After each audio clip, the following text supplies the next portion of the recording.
Live from the Air Canada Centre in Toronto, it's the NLL on Fox Sports Go. Andy McNamara alongside Steven Stamp as we get set for an East Division battle between the Toronto Rock and the Rochester Knighthawks, each club looking for their first win. And Stamper, this rivalry has a foundation of respect, but it's always fast and physical.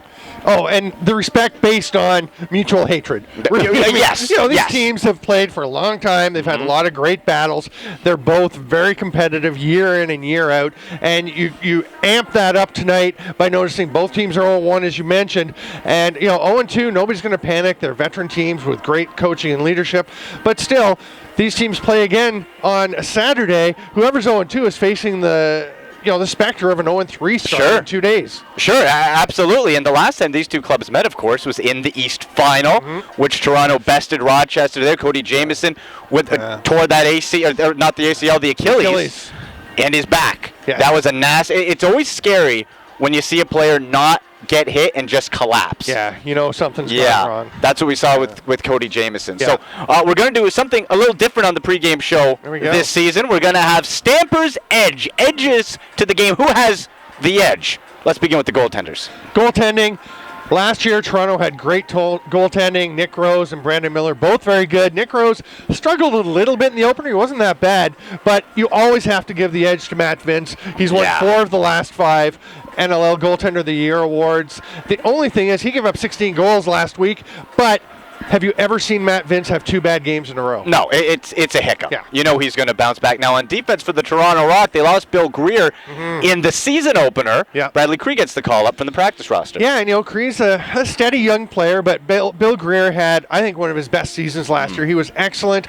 I think you have to give the edge on defense to Rochester. They gave up the fewest goals in the league last year. They've got pretty much everyone back. The Self brothers both out with injuries, but you bring in Graham Hossack to that group. He may be the best defender to come into the league since Kyle Rubish. He is fantastic. You look at the offense, and a bit of a contrast, because you have established youth in Rochester with the likes of Cody Jamieson, for example, but then for the Rock last year, Brett Hickey came out of nowhere with that 50-goal season, and Rob Hellier, of course, is back healthy. Edge on offense. I've got to give the edge to Toronto, not based on last week when they only scored 7 goals. None of this is really based on last week. No. Because Rochester's defense wasn't very good last week either, but I'd give the edge to Toronto. They just have so many weapons, and They outscored Rochester last year. You've got Colin Doyle back. They are missing Josh Sanderson, but Hellier, Hickey, Doyle, Stephen LeBlanc, who's so underrated. I think Toronto may have a slight edge, but, Dan Dawson and Cody Jamieson alike are pretty good, too. Yeah, it's going to be close. And the final edge transition, who gets it? You think Toronto, because Rochester's really not a running team.